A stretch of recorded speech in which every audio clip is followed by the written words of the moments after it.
नमस्कार, आप देख रहे हैं यंग भारत न्यूज और मैं हूं दीपक गौर। बिहार विधानसभा चुनाव के मद्देनजर दिल्ली में कल रात इंडी गठबंधन की एक मंथन बैठक हुई, जिसमें सभी घटक दलों के नेता मौजूद रहे। राहुल गांधी के आवास पर हुई इस बैठक में पटना से तेजस्वी यादव के साथ मुकेश सहनी भी मौजूद थे। लेकिन इस दौरान एक घटनाक्रम ने महागठबंधन के कई नेताओं के माथे पर बल ला दिया। असल में इंडी गठबंधन की इस बैठक से पहले वीआईपी पार्टी के मुकेश सहनी अकेले में राहुल गांधी से मिलने पहुंचे, जिसके बाद बिहार की सियासत में अटकलों का बाजार गर्म हो गया है। अब उनकी और राहुल गांधी की हो रही मुलाकात की तस्वीर सामने आई है। तस्वीर में आईपीएस की नौकरी छोड़ चुके वीआईपी में शामिल होने वाले मोहम्मद नूरुल हुदा भी दिख रहे हैं। इससे इतर पिछले दिनों सैनी के दिल्ली में ही भाजपा नेताओं से मिलने की खबरों के बीच अब राहुल गांधी से मिलने के अलग अलग मायने निकाले जा रहे हैं। बहरहाल इस समय महागठबंधन के सामने चर्चा का सबसे अहम मुद्दा सिर्फ वोटों के बंटवारे का है, लेकिन खबर है कि महागठबंधन की बैठकों में इस पर अभी चर्चा नहीं हो रही है। सामने आया है कि एसआईआर को लेकर महागठबंधन के सभी घटक दल अब एक बड़े प्रदर्शन की तैयारी कर रहे हैं। हालांकि पूर्व में ही तेजस्वी यादव द्वारा इस बार एसआईआर के मुद्दे को लेकर चुनाव बहिष्कार किए जाने की बात कही गई थी, लेकिन अब इस मुद्दे पर भी कोई बातचीत नहीं हो रही है। इंडी गठबंधन की इस बैठक के बाद वीआईपी के नेता मुकेश सहनी ने कहा कि लोकतंत्र को बचाने के लिए हम मजबूती से चुनाव लड़ेंगे। असल में इस बैठक में आगामी 17 अगस्त से बिहार में राहुल गांधी के नेतृत्व में होने वाली यात्रा को लेकर चर्चा की गई। इस यात्रा का समापन 1 सितंबर को पटना में किया जाएगा। इस दौरान महागठबंधन जनता के वोट बचाने की बात लेकर जनता के बीच जाएगी, लेकिन चुनाव आयोग के किसी तरह की कोई शिकायत करते महागठबंधन के दल नजर नहीं आ रहे हैं। बहरहाल एसआईआर पर 12 अगस्त को सुप्रीम कोर्ट में भी सुनवाई होनी है। पिछले कुछ दिनों की चुप्पी के बाद एक बार फिर से बिहार के सियासी गलियारों में बयानों की आवाजें सुनाई दी है। महागठबंधन की इस सियासी खींचतान के बीच सहनी, तेजस्वी की आगे की रणनीति और राहुल गांधी के नेतृत्व में यात्रा के सियासी मायने समझने के लिए हमारे साथ हैं हमारे कंसल्टिंग एडिटर प्रमोद मुकेश जी। मुकेश जी, ये जो कल राहुल गांधी के दिल्ली वाले आवास पर इंडी गठबंधन की बैठक हुई, जिसमें बिहार के मद्देनजर महागठबंधन के भी सारे नेता पहुंचे थे। ये बैठक में बाद में मुकेश सहनी अलग से राहुल गांधी से मिले हैं। ये क्या एक नई समीकरण बैठ रहे हैं?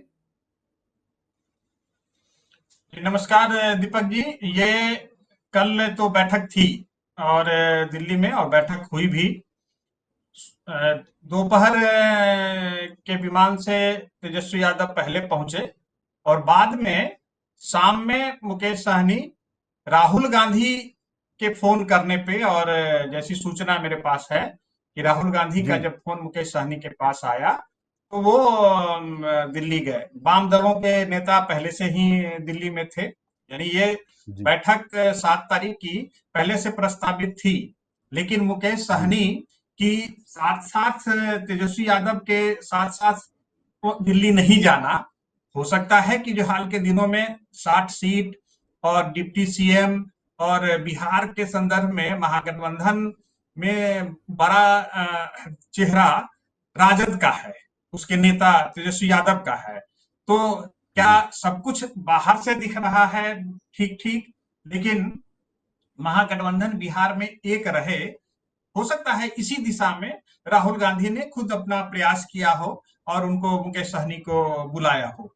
और लेकिन अगर तेजस्वी और मुकेश सहनी एक ही साथ एक ही प्लेन से अगर उस बैठक में जाते तो हो सकता था ये एकता और महागठबंधन की जो एकता में को ज्यादा जी शोर मिलता और ये दिखता भी लोगों में। जी। कहीं आपको भी ऐसा कुछ प्रतीत हो रहा है कि जिस तरह से बिहार में तेजस्वी यादव या राजद कांग्रेस के बड़े भाई के रूप में भूमिका में है, अभी जो 17 तारीख से राहुल गांधी अपनी पद यात्रा शुरू कर रहे हैं, उसका नेतृत्व भी ज्वाइंट नहीं है, उसका नेतृत्व राहुल गांधी करेंगे। इस तरह की खबरें कि वो राहुल गांधी उसका नेतृत्व करेंगे और बाकी सब उनको ज्वाइन करेंगे। कहीं इस रैली के माध्यम से या मुकेश सहनी को फोन करके विशेष तौर पे दिल्ली बुलाया जाना, जिसमें इंडी गठबंधन की बैठक में उनको बुलाया जाना, क्या कांग्रेस कोई संकेत दे रही है राजद को? क्योंकि सीटों के बंटवारे को लेके अभी गतिरोध है। निश्चित रूप से ये जो विशेष मतदाता पुनरीक्षण जो अभियान है उसके खिलाफ जिस ढंग से महागठबंधन और कांग्रेस भी, और चुनाव आयोग पे तो राहुल गांधी पहले से ही मुखर हैं और उसके विरोध में हैं। तो ये सासाराम के सांसद कांग्रेस के हैं और वहीं जी से ये यात्रा शुरू होगी। तो पूरा का पूरा 15 दिनों का जो कार्यक्रम तय हुआ है उसमें पूरी कांग्रेस की कोशिश है कि इसकी अगुवाई, इस पदयात्रा की और जनता के बीच जाने की अगुवाई राहुल गांधी कर रहे हैं। और लेकिन बिहार में ऐसा प्रतीत नहीं हो कि हम लोग अलग अलग हैं, इसलिए महागठबंधन के तमाम नेता, उसमें तेजस्वी यादव भी हैं, साथ उसको ज्वाइन करेंगे। लेकिन जी जिस ढंग से कांग्रेस खुल के तो नहीं, लेकिन अगर वो राहुल गांधी और प्रियंका गांधी से मिलने के बाद जो उसके एक समर्थक सांसद पप्पू यादव हैं, वो अगर जी मुख्यमंत्री के पद और कांग्रेस में आने वाले समय में महागठबंधन का लीडर चेहरा कौन होगा, उसको लेके वो एक आवाज देते हैं। अगर मुकेश सहनी भी एक महागठबंधन के मजबूत दावे सहयोगी हैं, उनको अगर अलग से पेट्रोनेज या उनको महत्व देने की कोशिश राहुल गांधी की ओर से हो रही है, तो हो सकता है ये तमाम चीजें कांग्रेस उन लोगों को भी अपने साथ एक स्वर देके तेजस्वी यादव के ऊपर या राजद के ऊपर थोड़ा दबाव की राजनीति भी करना चाह रही होगी। लेकिन क्योंकि महागठबंधन में राजद और वाम दल ये कंप्लीटली सिंक्रोनाइज है, ये एक दूसरे को जी क्योंकि ये एक दूसरे के पूरक हैं और उनमें कोई विशेष अंतर नहीं है। कांग्रेस के भी अपने सुर बदल जाते हैं, मुकेश सहनी का तो अलग ही है। या जो दो सहयोगी जिसकी संभावना है कि झामुमो और और पशुपति पारस। ये लोजपा पशुपति पारस, ये जी तो इनकी कोई पॉलिटिकल बड़ी अहमियत नहीं है। लेकिन अगर वाम दल राजद पे थोड़ा सा भी दबाव कांग्रेस अगर मुकेश सहनी के सहारे या अगर कुछ गठबंधन के भीतर भी कुछ लाइकिंग्स बढ़ रहे हैं, तो निश्चित रूप से ये संकेत राजद पे सीट बार्गेनिंग के समय जरूर दबाव के को लेके होगी। जी, तो ये तो बड़ा मुश्किल होगा कि महागठबंधन में ये तो एक दूसरे पे अभी दबाव की राजनीति कर रहे हैं, तो ये कैसे एनडीए को आगे चुनौती दे पाएंगे? देखिए, ये चुनौती तो महागठबंधन और एनडीए में ही पिछला बार भी जो 2020 में बहुत टफ जी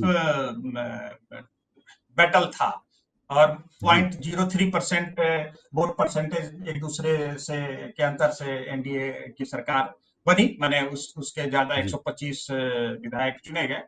इस बार थोड़ा दल भी बदले हैं, जैसे वीआईपी पहले एनडीए में था और ये रालोमो जो उपेंद्र कुशवाहा की पार्टी है, पारस वाली। पहले न जी, महागठबंधन में थी न एनडीए में थी। वो एक ग्रैंड ये अलायंस तीसरे। करके एक अलग संगठन बना था जिसमें ओवैसी और कुशवाहा और बहुजन जी समाज पार्टी जैसी तमाम छोटी छोटी कई पार्टियां थी।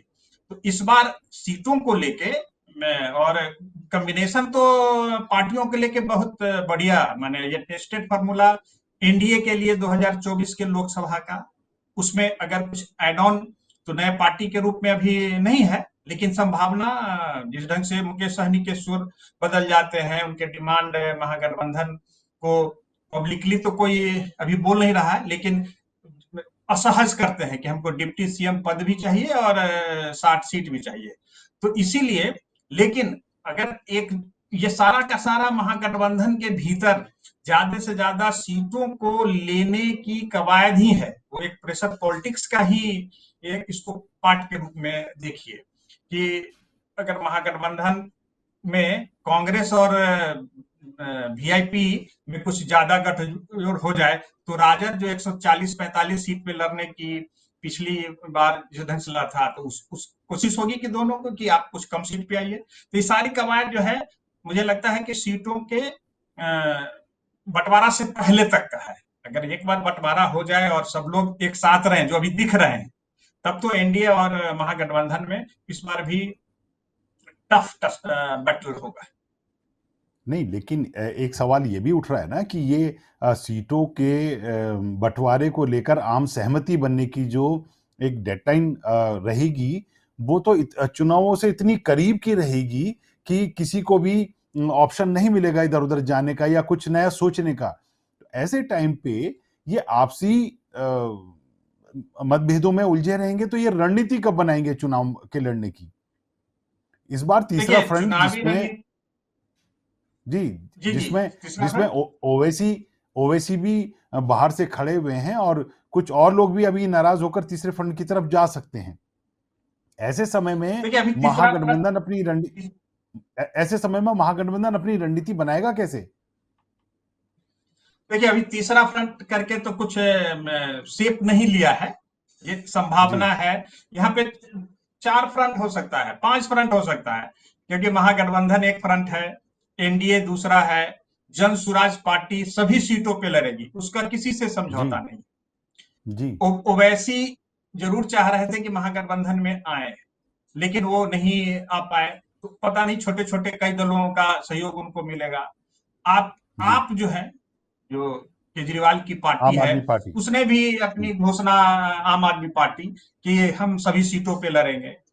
एक जो जी, नए उभरते हुए पॉलिटिकल, जो सोशल मीडिया में थोड़ा ट्रेंडिंग और चर्चा में रहने वाले तेज प्रताप प्लेटफॉर्म जो उन्होंने अपना बनाया है, उसमें भी 4-5 दल का एक छोटा, वैसे अननोन ही पार्टियां हैं, लेकिन एक गठजोड़ तो जरूर किया है।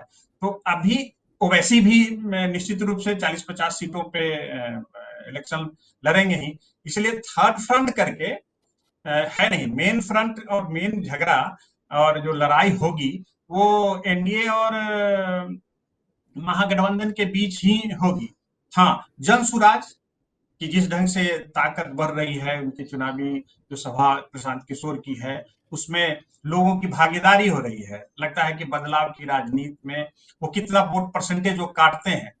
तो अभी जो जी, पूरी लड़ाई है, वो महागठबंधन और एनडीए में है। और महागठबंधन में कांग्रेस, वामदल और राजद, ये तो लगभग तय है कि ये लोग साथ रहेंगे। मुकेश सहनी के बारे में मैंने एक प्रश्नवाचक चिन्ह, क्योंकि अब तक के जो उनके चुनावी जो पोस्टरिंग हर चुनाव से पहले और रहा है, उसमें कितना वो बार्गेन कर पाए, या अगर वो बार्गेन कर पाए तो रहेंगे, नहीं तो फिर कहीं एनडीए में ना चले जाए। लेकिन लास्ट मोमेंट में जी। जाएंगे तो फिर जब सब सीट बढ़ जाएगा तो संभावना तो सही आपने कहा कि जब बचेगा क्या। इनके हिस्से पिछली बार भी 9 या 11 सीट मिली थी। फिर इस बार जी, भी अगर पहले से बात बन जाए तब तो बात अलग है। जी। 12 तारीख को सुप्रीम कोर्ट में एसआईआर का मुद्दा, जिस मुद्दे को लेकर पूरा विपक्ष जो है वो एकजुट नज़र आ रहा है। भले ही बहुत सारे अंतर्विरोध और गतिरोध उनके बीच चल रहे हों, पर एसआईआर के मुद्दे को लेकर 17 तारीख से राहुल गांधी एक पदयात्रा निकाल रहे हैं। एसआईआर के मुद्दे पर यहाँ एकजुट हो रहे हैं, फिर जनता के बीच जाकर ये कहेंगे कि आपके वोट चोरी हो रहे हैं। लेकिन जब चुनाव आयोग ने कहा कि हमें बताओ, वहां कुछ नहीं बता रहे हैं। सुप्रीम कोर्ट ने भी कहा है कि 12 ऐसे लोगों को या 15 ऐसे लोगों को खोज के लाओ जो अभी मृत नहीं हो और जिनका नाम मृत की सूची में डाल दिया हो। तो ये क्या आई वॉश का काम कर रहा है पूरा महागठबंधन? देखिए, पूरा महागठबंधन जब से एसआईआर का मुद्दा चुनाव आयोग ने बिहार में शुरू किया, तब से जी, वो उसके खिलाफ और एक नैरेटिव, राहुल गांधी महाराष्ट्र चुनाव को लेके एक नैरेटिव गढ़ने की कोशिश कर रहे हैं, जिसमें चुनाव से पहले ही चुनाव वोटों की चोरी, वोटों को लेके अगर कुछ हो सकता है कि चुनाव आयोग के प्रोसेस में कुछ कमियां हो, कुछ खामियां हो, जिसको लेके सुप्रीम कोर्ट ने साफ साफ कहा कि भाई आप इसको ठीक करिए, उसको पूरा बग दिया। चुनाव आयोग ने भी 1 तारीख को ड्रॉप डॉक्यूमेंट जारी किया है, जितने 65 लाख लोगों के नाम काटने के बाद सभी पॉलिटिकल पार्टियों को वो डॉक्यूमेंट दे दिए गए हैं।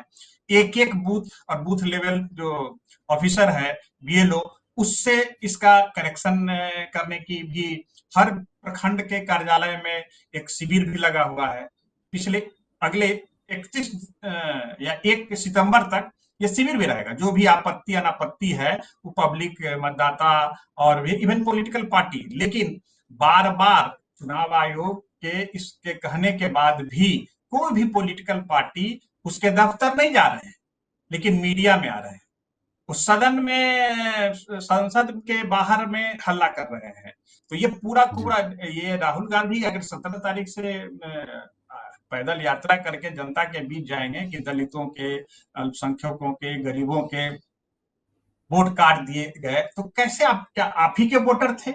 इस प्रोसेस को, जबकि वो खुला, अगर सुप्रीम कोर्ट में भी ये मामला है, सुप्रीम कोर्ट तो बहुत ही कैटेगोरिकली कहा कि अगर कोई भी गड़बड़ी मुझे मिलेगी तो मैं पूरे प्रोसेस को खत्म कर दूंगा, रद्द कर दूंगा। तो चुनाव आयोग के सामने या सुप्रीम कोर्ट के सामने इनको, जो भी पॉलिटिकल पार्टी इस पूरे प्रोसेस के खिलाफ है, निश्चित रूप से जाना चाहिए। लेकिन पब्लिक में कंफ्यूजन क्रिएट करने की कोशिश महागठबंधन के तमाम दलों के बीच से हो रही है।